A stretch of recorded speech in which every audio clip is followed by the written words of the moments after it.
Good morning Angel!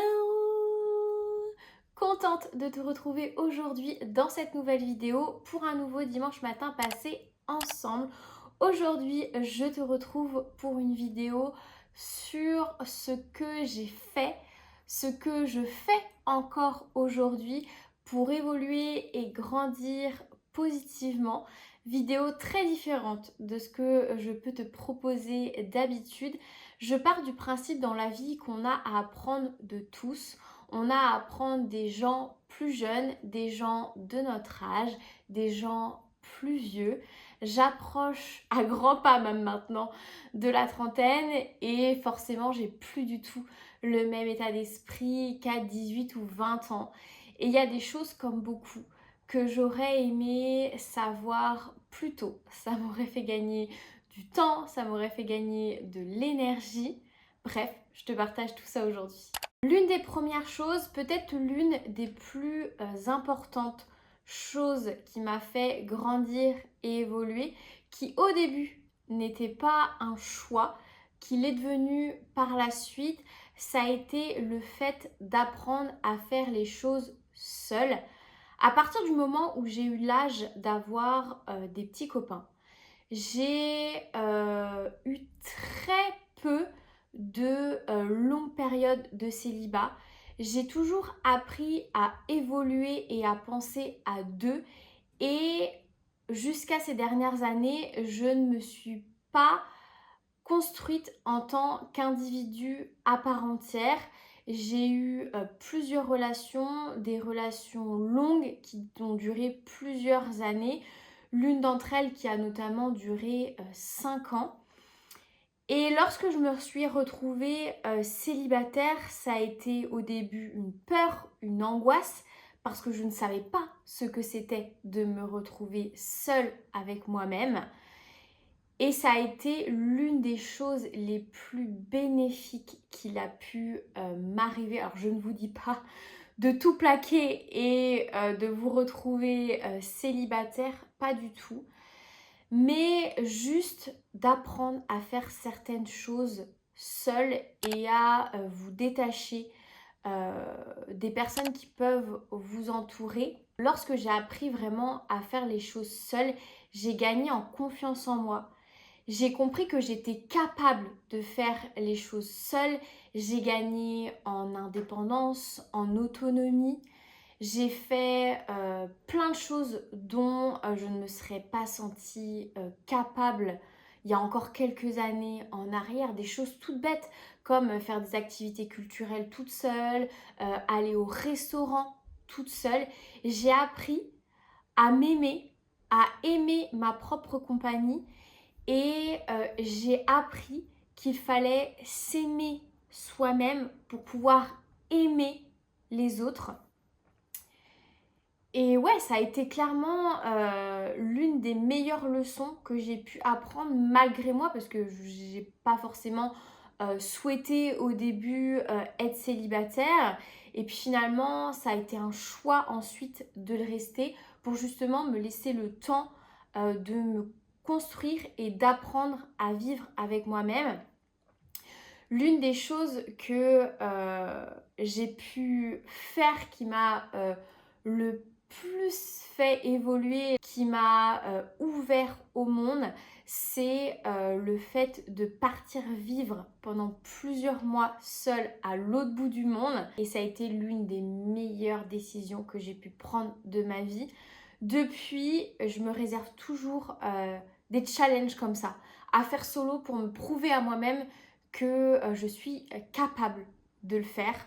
Et vraiment, j'aime être seule, j'aime être entourée et ma solitude ne me fait absolument plus peur et je sais que je suis capable de me réaliser en étant seule.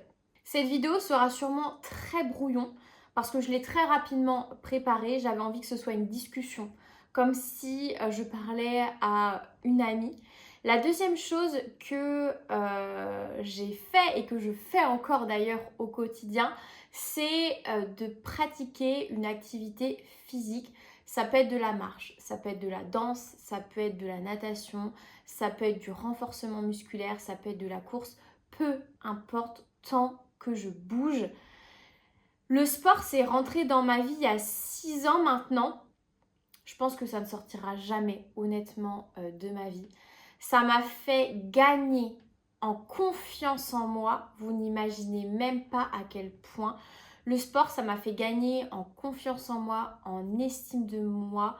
Je me suis rendu compte à quel point j'étais capable, encore une fois, de faire les choses, à quel point mon corps était capable et à quel point je n'étais pas juste une petite chose fragile.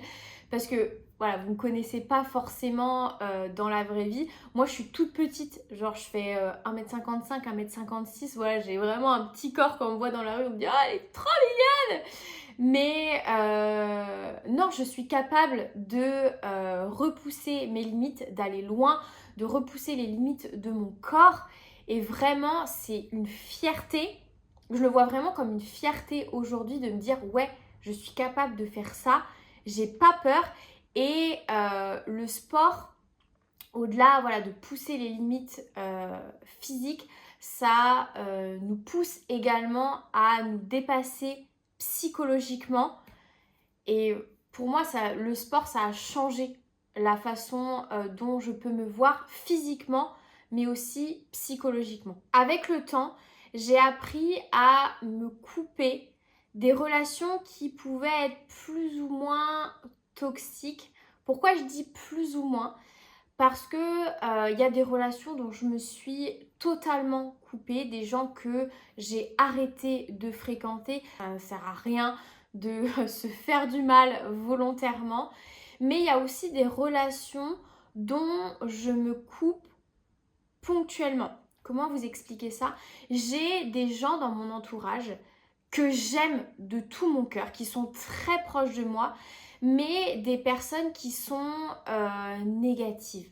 Voilà, qui sont toxiques pour elles-mêmes et pour les autres à certains moments de leur vie. Je pense qu'on est tous à certains moments de notre vie peut-être un peu toxiques parce qu'on a des périodes de down où voilà, on n'est pas bien, on est négatif et forcément on reporte ça sur les autres.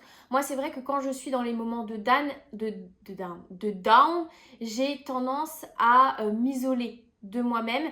Il y a des personnes pour qui ce n'est pas leur cas. J'ai des personnes dans mon entourage voilà, qui sont dans des périodes de down et qui vont transmettre cette énergie négative. Et lorsque c'est le cas, pour mon bien-être psychologique, je m'éloigne moi-même de ces personnes-là. Juste à certains moments, ça ne veut pas dire que je ne suis pas là pour elles, parce que si elles ont besoin que je sois là, qu'elles ont besoin de parler, il n'y a aucun souci, je serai là. Mais à partir du moment où voilà, ces personnes sont juste là pour apporter leur négativité, ne souhaitent pas s'en sortir, ont juste besoin voilà, de se retrouver dans leur coin, etc. Je préfère m'éloigner de ces personnes-là pour mon bien-être psychologique.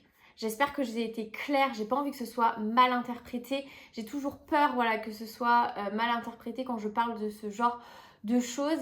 Mais des fois, pour son propre bien-être psychologique, il faut mieux s'éloigner définitivement ou temporairement. Une des choses que je continue encore actuellement de faire également au quotidien, c'est de lire. La lecture, je me suis mis à la lecture il y a maintenant 2 ans, 3 ans. Et vraiment, la lecture, je ne peux que vous conseiller de lire. C'est une ouverture d'esprit au monde très différente de ce qu'on peut voir sur les réseaux sociaux, sur Internet de manière générale, à la télévision. Ça permet également d'aller chercher plus loin, d'avoir plus d'informations. Ça permet également de travailler son vocabulaire, d'apprendre à s'exprimer différemment. Vraiment, la lecture, pour moi, ça a changé beaucoup de choses.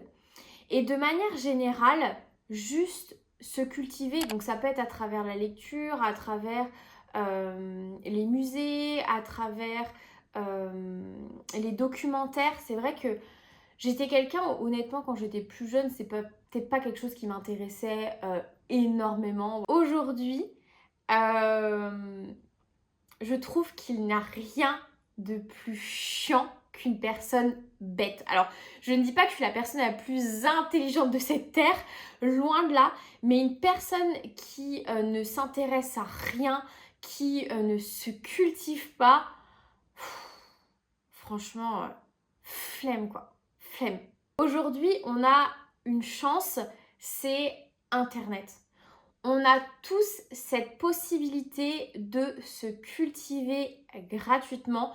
On n'a pas forcément besoin de faire un bac plus 5 pour voilà, être cultivé. On a la chance d'avoir Internet, d'avoir accès à une montagne d'informations. Et au-delà d'Internet, il y a tellement de musées aujourd'hui qui sont gratuits. On peut avoir accès à des bibliothèques pour quelques euros.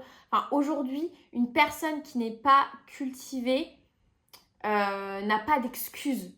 Surtout dans une population voilà, européenne, on n'a pas d'excuses pour être bête. Voilà, c'est ça que je veux dire.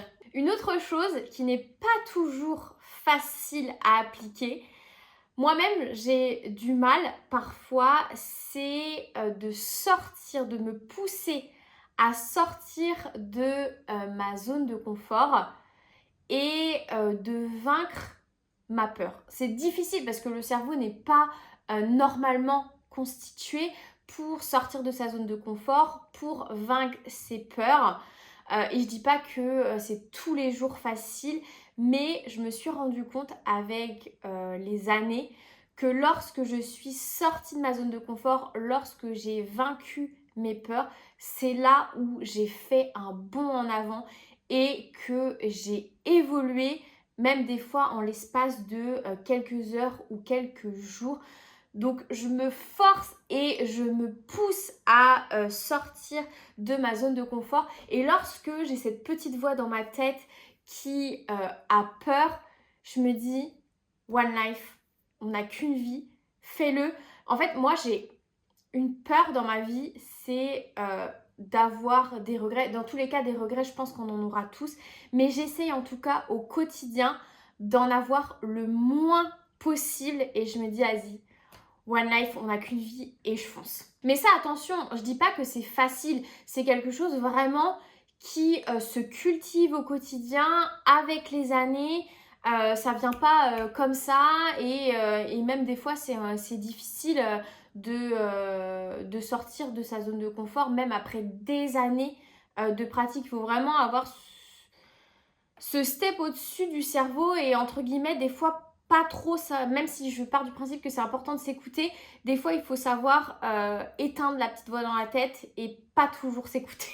La dernière chose que je voulais aborder dans cette vidéo, il y a encore plein d'autres choses bien sûr que je pourrais aborder, mais j'ai pas envie que cette vidéo soit trop longue et si ça vous intéresse, bah, pourquoi pas, je vous ferai une partie 2 à cette vidéo. Mais une des choses qui me semble très importante, la chose la plus précieuse qu'on puisse avoir aujourd'hui, c'est le temps. Et notre temps, il est compté sur cette terre, malheureusement. Nous ne sommes pas éternels, pas encore en tout cas. Et pour moi, le temps, c'est vraiment ce qu'on a de plus précieux. Et il faut savoir apprendre à l'utiliser à bon escient. Il faut savoir l'utiliser pour les bonnes personnes, pour réaliser les bonnes choses, pour notre santé physique et psychologique, pour la réalisation de nos rêves, la réalisation de nos projets de vie. Voilà, vraiment, gardez cette petite phrase en tête que le temps, c'est ce que vous avez de plus précieux. C'est tout pour moi aujourd'hui. J'espère que cette vidéo vous aura plu. Honnêtement, je ne sais pas du tout si ce genre de vidéo vous intéresse, un peu discussion à cœur ouvert. Mais voilà, j'avais envie d'essayer. On verra bien. Vous me dites en commentaire si ça vous plaît ou pas. Moi, comme d'habitude, je vous retrouve dimanche prochain pour une prochaine vidéo. Et en attendant, prends soin de toi. Bye!